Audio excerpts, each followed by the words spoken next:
Siempre es un placer venir a esta escuela y además con la invitación de Julio y Ana, pues uno no se puede resistir porque compartimos desde hace bastante tiempo el mismo interés y el mismo enfoque en torno a la responsabilidad social. Como comentaba Julio, yo llevo una cátedra también en la UNED y el foco lo hemos puesto quizá en otros sectores, no el eléctrico, pero entendemos que para aterrizar en lo que es la responsabilidad social, o lo que debe ser, mejor dicho, pues uno tiene que entrar en el negocio concreto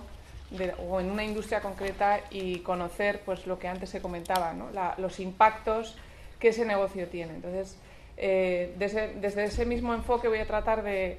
acercaros, seguro que muchos ya lo conocéis, casi más mis reflexiones sobre lo que me pedían, que eran las tendencias o sobre todo la evolución y dónde estamos y hacia dónde podemos ir en esto de la responsabilidad social. Tengo que confesar que, como muchos que llevamos tiempo en esto, a veces uno tiene sus momentos débiles, es decir, merece la pena seguir con esto, luego remonta y como el optimismo puede más, pues dice, bueno, habrá que seguir, ¿no? Porque es cierto que durante la crisis, con más virulencia, pues muchas de las cuestiones que se han venido diciendo desde distintas instituciones, o algunas más críticas, otras con una voz más velada, pues se han puesto de manifiesto, ¿no? Cómo determinadas formas de hacer el negocio tienen unos impactos dañinos y muy duraderos en la población, que es algo que nos parecía lejano cuando hablábamos de los países en desarrollo y cómo pues determinados comportamientos pues perjudicaban a esas sociedades por largo tiempo, y ahora lo estamos viendo, ¿no? Cómo los efectos de un crecimiento rápido, sin perspectiva de largo plazo, como antes se decía, pues generan luego problemas que nos llevan, nos retroceden a 20 años atrás o incluso más. Entonces, desde esa visión un poco optimista, pesimista que a veces uno tiene en esto, pues voy a tratar de comentaros mis reflexiones, ¿no? En primer lugar,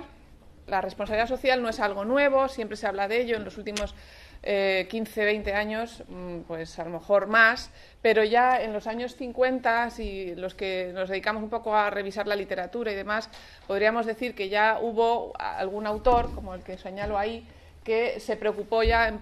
con más rigor en conocer qué era esto de la responsabilidad social y la responsabilidad de los hombres de negocio, ¿no? En ámbitos sociales. Pero después de esas reflexiones sobre el modelo de empresa que hay detrás y qué deben hacer los gestores, si responder a las necesidades de los accionistas y a las demandas de los inversores bajo un modelo de empresa puramente financiero, o tener en cuenta los intereses de otros agentes que apuestan por la empresa y que se implican en ella, como pueden ser pues los empleados mismos, los clientes y otros grupos de interés, pues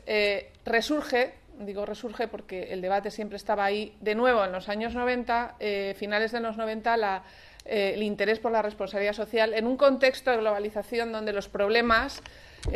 pues son más complejos, los riesgos también a los que se exponen sobre todo las grandes compañías, y donde la sociedad está globalizada y por tanto uno no solo conoce los problemas, sino que luego le rebota esos problemas, como decía antes, estamos sufriendo en estos momentos en sociedades más avanzadas. Algo que parecía lejano y que solo afectaba a determinadas zonas del planeta, pues ahora vemos que nos pasa y nos repercute a nosotros, ¿no? Entonces, ese mayor protagonismo de las multinacionales, de las grandes corporaciones y ese mayor poder de esas economías privadas. Unas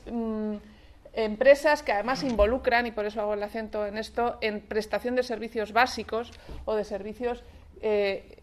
públicos, prácticamente, como puede ser el acceso a bienes tan básicos como es la energía, la electricidad, el crédito o incluso las telecomunicaciones, algo de lo que depende el desarrollo del resto de la economía y de la sociedad. Empresas que operan en un ámbito global y que, por tanto, están expuestas a riesgos de todo tipo, pero sobre todo que a veces tienen el conflicto de si, para competir, adaptarse a la normativa del país donde están y, por tanto, relajar o ser más laxos en los comportamientos socioeconómicos y también ambientales en esos países, o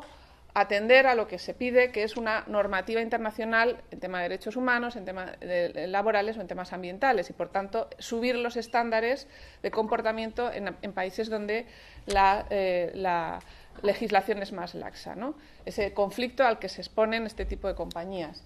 Y por último, donde pues ese alargamiento de la cadena de suministro, de la cadena de valor, donde se produce, donde se comercializa, donde se distribuye y donde se consume, hace que se diluyan las responsabilidades y muchas veces incluso los gestores, máximos administradores, no sepan qué está pasando, ¿no? O tengan que instrumentar mecanismos para, por lo menos, prevenir y conocer qué impactos pueden tener determinadas acciones a miles y miles de kilómetros, ¿no? Ese es un poco el contexto que hace que resurja ese interés por la responsabilidad social, ya digo, a finales de los 90. No ha cambiado mucho, lo que pasa que es verdad que, como decía, con la crisis, bueno, ahora lo vemos más de cerca porque nos afecta más a Europa, pero esas crisis financieras han ido surgiendo desde los años 80 en distintos contextos geográficos, hace que nos replanteemos pues muchas cosas, ¿no?, de ese modelo de negocio que es el que predomina en este momento, ¿no? En ese concepto de la responsabilidad social también quería señalar que desde el ámbito académico, cuando uno revisa la literatura, sí que se ha visto un cambio importante. Desde una visión, por un lado, en lo que se refiere al análisis empírico, más centrada en los efectos macro, ¿no?, qué impacto tienen estas acciones o estos negocios en términos ambientales, sociales, éticos y de buen gobierno, a aspectos más micro de coger y analizar muchos datos de empresas y conocer en qué medida repercute en el beneficio, en la rentabilidad, en el valor de la acción, en el coste de la financiación, es decir, un enfoque como muy de gestión empresarial y que a veces, con la información, como antes comentábamos, antes de empezar la mesa, con la información voluntaria, en gran medida, que las empresas suministran sobre estas cuestiones, es difícil muchas veces de manejar y los resultados que salen pues hay que cogerlos con pinzas. Es decir, hemos pasado de un análisis más macro a un análisis más micro en el ámbito académico, que a veces uno, cuando hace ese tipo de estudios, tiene sus dudas si los resultados que está sacando son adecuados o no. Y desde el ámbito teórico lo mismo, desde una visión más normativa o más del deber ser o de la ética hacia una visión más pragmática, de nuevo orientada al rendimiento, y insisto en esto porque bajo esta perspectiva lo que estamos viendo es que el modelo de empresa que ha predominado en los últimos 30 años y que sí, se mantiene, aunque sea bajo el paraguas de la RSC, es un modelo de empresa en el que sigue primando el modelo financiero, donde el accionista es el stakeholder principal. Entonces, la visión que ha predominado, y en eso quería seguir con la siguiente transparencia, en la evolución de la RSC, desde una visión más de corta mirada, como era la filantropía, que ya, pues afortunadamente, la mayoría de la gente entiende que no es eso, pero ha predominado una visión más instrumental o estratégica de la RSC. ¿Por qué? Porque el modelo de empresa que predomina es el modelo financiero de empresa, donde el principal agente es el accionista, y hay una relación en la que el accionista presiona para determinados intereses, sobre todo de rendimiento vía dividendo o valor de la acción. Y es un conflicto que tienen los gestores de la RSC, porque aunque quieran cambiar las cosas, esa presión existe y bueno, pues todos lo vemos de forma evidente, ¿no? Y me resulta importante hacer este análisis aquí, porque hay sectores donde la rentabilidad del accionista no puede ser al nivel al que estaba en los últimos 20 años. Es decir, parece que el accionista tiene que ganar siempre más y más, ¿no? Y hay sectores como es el sector energético o el sector financiero, de hecho el sector bancario, después de lo que ha sufrido, los accionistas no van a ganar ni mucho menos las rentabilidades que venían ganando en los últimos 30 o 20 años. Son sectores en los que hay otros intereses, más allá del accionista, que deben de ser preservados, ¿no? En el caso financiero, evidentemente, el de los acreedores. Por eso luego hay intervenciones públicas, porque si el ahorrador no está garantizado o sus recursos están en riesgo, el sistema quiebra, ¿no? Entonces, en el caso del sector energético hay otros problemas, yo creo que aquí saldrán, ¿no? Pero insisto en esta reflexión porque creo que es un hándicap para avanzar en la responsabilidad social. El tener como hipótesis de partida que lo primero que hay que hacer es preservar o incrementar el dividendo y el valor de la acción a toda costa en sectores donde eso es complicado. Es complicado por otras restricciones que ahora comentaré. Y esa es la visión que prevalece todavía hoy en lo que es la gestión de la responsabilidad social. Yo me gusta hablar también de una responsabilidad social avanzada, como dice el profesor Rodríguez de la Universidad de Valladolid, quizá utópica, pero que es aquella en la que precisamente otros intereses, no solo de los accionistas, participan de las decisiones, con mayor o menor implicación, pero no solo son un mero instrumento, yo hago esto porque sé que si atiendo bien a los empleados, a los proveedores, al final mi accionista saldrá ganando, sino porque ellos son intereses en sí mismos, es decir, son objetivo en sí mismo, ¿no? Y eso exige darles voz y participar de alguna manera. Eso es complicado y cuando estáis gestionando las empresas con estos criterios, pues esa es la parte más complicada, ¿no? Hay instrumentos para determinados colectivos más o menos ordenados, como es el de los empleados. Lo de los clientes, bueno, hay alguna otra mecanismo y sobre todo el mercado, y el resto, pues no sabemos cómo gestionar la relación con los grupos de interés adecuadamente, ¿no? Pero también es importante que si eso es relevante y los intereses de esos otros agentes son importantes, esa rendición de cuentas no quede solo en hacer una memoria y explicar, sino en asumir responsabilidades, ¿no? Asumir responsabilidades y hacer los administradores y directivos fiduciarios de no solo los accionistas, sino del resto de partícipes. Esa es la clave. Es decir, hacerles responsables, ahora estamos viendo con el sector financiero,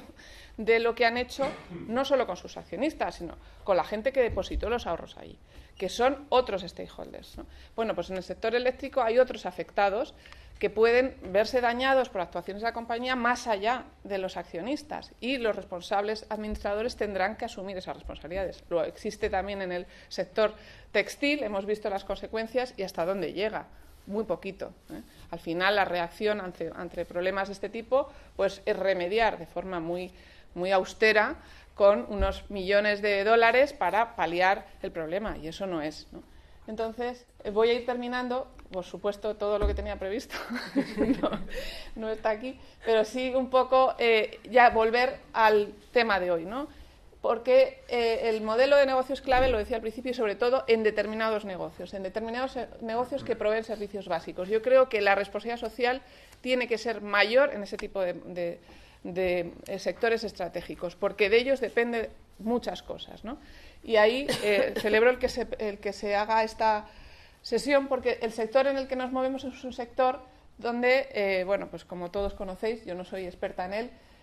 aparte de ser estratégico para el desarrollo, sobre todo es un sector que tiene una serie de problemas o retos en lo que es inversión en nuevas tecnologías y que implica, por tanto, estar constantemente innovando y dedicándole recursos a ello, que está en manos privadas y públicas, en un medio oligopolio, incluso a veces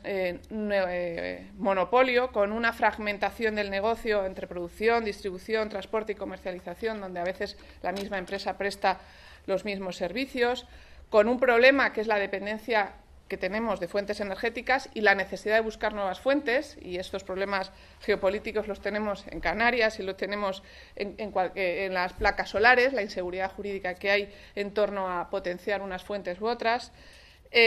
una actividad que está regulada y que además el problema que tiene es que es una regulación cambiante que genera desconcierto muchas veces en las propias empresas y en el consumidor, porque al final no entiende nada, ¿no? Es un sector donde hay